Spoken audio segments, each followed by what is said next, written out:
BBM na fire out na tayo dito sa Navotas Landfill finally.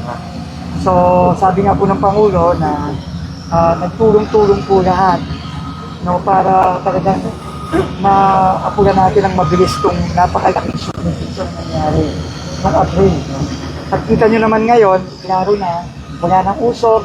Dati hindi natin makita yung abandon, ngayon nakikita natin, nakikita natin ang Valenzuela.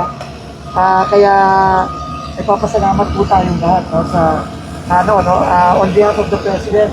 We just want to thank everybody, no, kasi talagang hindi natin magagawa to kung hindi po nagtulong-tulong. Unang-una po, nagpapasalamat po tayo sa leadership ni Mayor John Ray.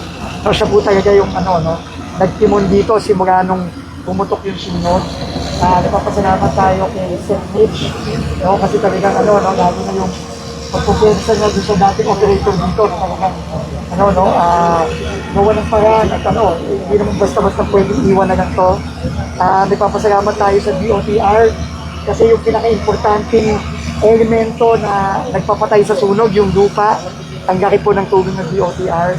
At most especially po, nagpapasalamat din tayo sa private sector, kay Mr. Ang, sa iba pang mga kumpanya tulad ng Prime Infra, ng SM, na tumulong dito. Pero sinasabi ko nga kay RSA kanina, ang pinaka-critical na talagang nagpabilis ng trabaho dito, yung pagpapagawa ng kalye. Simula po nung natapos yung kalye, talagang bumilis po yung trabaho dito at ngayon, napatay na natin. And finally po, we just want to thank the government of Japan. Ambassador Endo is here. He's been here twice already. And our partners in JICA. Talaga po nagtulong-tulong po tayo lahat dito. At nagpapasalamat po tayo dun sa daang mga kababayan natin na 24/7 yung trabaho dito. Rini-risk nila yung health nila. No? Alam naman natin, toxic yung mga fumes dito. Pero nandito sila 24/7 para lang mapatay yung sunog. Nandito tayo ngayon. Ngayon, kailangan na natin i-maintain ng tama. At makikipagtulungan din tayo sa private sector at sa LGU para talagang ma-maintain. Kasi alam nyo naman, meron pa rin methane sa ilalim nito, no? Hindi pa nawawala yon. At anytime, kung hindi ma-maintain ng tama, pwedeng magkasunog ulit. So, kailangan talaga ma-maintain na natin ng tama. So, ulitin ko po, maraming salamat. Finally, nandito tayo. Siguro, pagsalitain lang natin si Mayor at yung mga capsic natin at si Mr. Ang tsaka yung ambassador. So, siguro, Mayor John Ray muna. So, good morning sa ating lahat. So, talagang napakahirap po ng pinagdaanan po natin dito. At pagpasensyahan nyo na po kami dahil tuwing pupunta kayo dito, magtatanong kayo kung ganong katagal. At nakita nyo naman, napakarami kasing factors na makaka-apekto kaya hindi tayo makapag-sabi kung kailan talaga. Pero nakita nyo naman, yung huling punta nyo dito, talagang mausok pa. Talagang minadali talaga yan with the concern na safe yung mga manggagawa po natin dito. At hindi po ito mangyayari, syempre kung walang tulong ang lahat, whole of nation approach ang ginawa po natin dito. Maraming salamat syempre kay Sec Vince. Araw-araw, gabi-gabi, nagte-text sa akin kung kamusta na, anong kailangan na mga gamit po dito.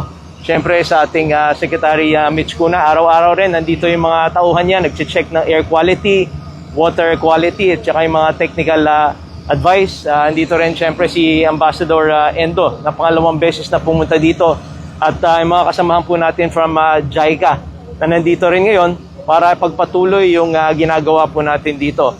Si DOTR Secretary Banoy, unang araw pa lang hiningi ko yung soil at hanggang ngayon, gabi-gabi, umaga at gabi, nandyan po yung soil po natin at syempre yung private sector po, pinunguhan ni Mr. Ramon Ang.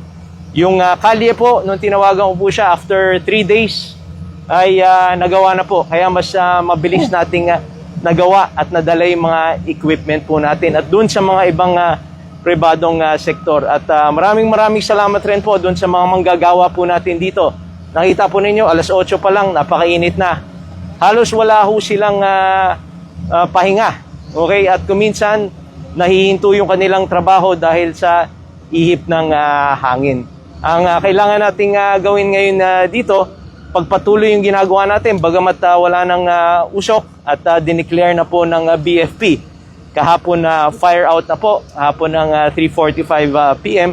Hindi po natatapos yung pagsubok po natin dito. So katuwang ang mga iba't ibang hensya, lalo na ng DNR ni Sec Mitch, makikipagtulungan tayo para patupad pa yung nararapat na closure plan at patupad doon sa private operator po. So tulong-tulong pa rin at kailangan nating i-monitor to para hindi na po mangyari itong sunog po na to. At maraming plano po kasamang iba't ibang ahensya at private sector kung paano pa natin magagamit ang lupa nito ng mas maganda at may good news naman po. Maraming salamat rin po kay Pangulong BBM sa suportang binigay po niya dito sa problema po natin.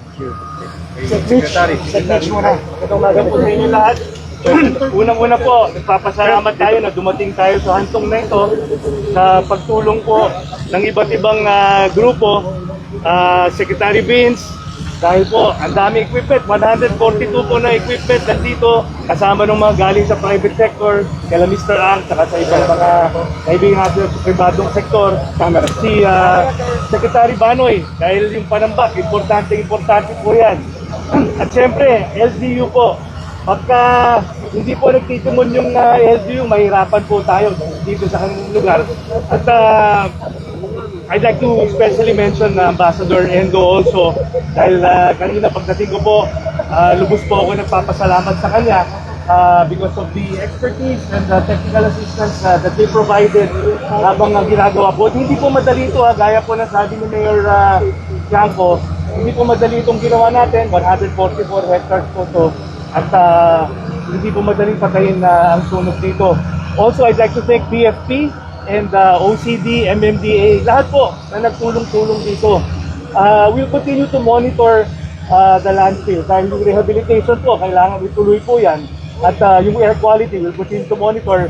For the last week, maganda na po ang readings hanggang sa may Ubando. So masaya po kami na nakabalik na rin po. Bumisita po ako sa mga evacuees sa Ubando National High School. Magandang kalagayan nila noon nung panahon na yun, pero nakabalik na po sa kanilang mga bahay. Salamat po. Thank you. Sec Banoy. Ay magandang umaga po sa inyong lahat. Lapit po kayo ng konti, Sec. Magandang umaga po sa inyong lahat. Tulad nga po ng sinabi nila, yung mga ganitong problema naman napapadali ang pagsolusyon kung lahat po ng mga ng pamahalaan nasyonal, kasama na rin ang lokal na pamahalaan ay may inisyatibo at magtutulungan. Ito po ay talagang magandang ehemplo po ng sinasabi natin full of government approach. Pero hindi po ito kakayanin naman ng gobyerno kung wala pong tulong ang pribadong sektor din po. Kaya kung mapapansin nyo po ang SMC at saka si Mr. Ang ay talaga pong lahat ng volunteerism sa initiative ginawa niya na rin po para dito. Kaya tulad ng sabi ng ating Pangulo, kung tayo po ay magtutulungan, ay maayos naman natin mga ganitong mga problema. Salamat po. Si Jen Nick, wait lang. Jeremy, he's 78.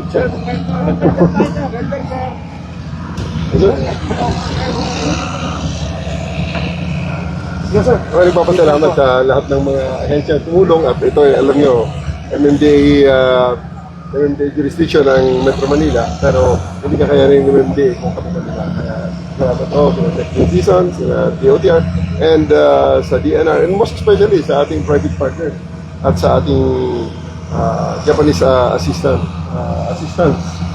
na in-extend ng JICA sa atin. Maraming salamat. Mr. Ang. Si Mr. Ang, sir. Sir RSA. Sir RSA. Sir, quick lang. A few words lang po. Mga kababayan, ako nandito para suportahan po ang ating gobyerno. Full support ho, libre ang diesel, libre ang panambak.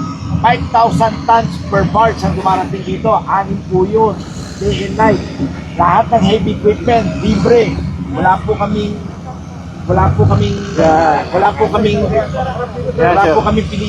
pinipili na kahit anong equipment kailangan para suportahan ang ating gobyerno. At nagpapasalamat ako, napaka-laki ng malasakit ng ating DNR, DPWH, DOTR, Mayor Django, of course, Japanese Ambassador. At lahat ng tao tulong-tulong para ma-solve itong problema ito. Kasi grabe yung calamity ito, di ba?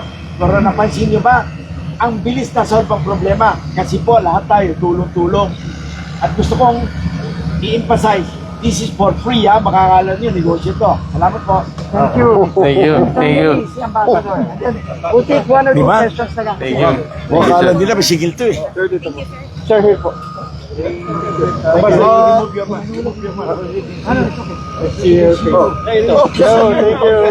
Magandang mga po sa inyo lahat. Ganito, patay tayo sa kanya. First, Galing, I'd like to pay respect to all the tireless efforts made by the Philippines, all the partners in the public sector, private sector, DPWH, DOTR, DNR, LGUs, and all other fire departments, and of course the public private sector headed by Mr. Ramon Ang. And I am also very happy to hear that the technical assistance provided by Japan disaster relief team experts has been quite useful in addressing this matter. And kasama ninyo kami is the spirit that Japan cherishes a partnering with the Philippines. Japan hopes to remain a valuable partner who stands by the Philippines, especially during difficult times. Thank you very much. Maraming salamat. Thank you. One or two questions lang. Thank you. So there are several notices of violation already that have been issued. Na-issue na po sa operator po ito. Among which violation ng Clean Air Act, violation ng Clean Water Act, at ng PD 1586 yung sa ECC conditions po nila. So yun yung admin side. At the same time, meron na pong tuloy-tuloy na ugnayan with the Solicitor General's Office po. Yan po, sila po ang abogado ng pamahalaan. And right now, pinag-aaralan po nila lahat ng mga information that they've gotten, including mga statements galing sa mga ibang testigo, at maralaman po natin na eventually kung ano pong mapapile natin kung meron man. Okay. Next question. Like, anong next step na lang for the rehabilitation? Next step for the Well, transition ngayon, di ba? Magta-transition. Actually, in possession na ang SMC ngayon, pero in terms of yung state ng landfill ngayon, kailangan po gawin pa rin ng operator ng rehabilitation ito. It is their obligation that they have committed to under the ECC. Pero sir, ginagawa po ba yung responsibility ng previous operator yung maintenance? Well, earlier, dahil August pa nag-expire to, yung kontrata nila, hindi pa nila gano'n. But they have, I think, committed already to do the rehabilitation. Last question. Percentage na yung mga lupa na natabunan, and will that assure na hindi na umusbong?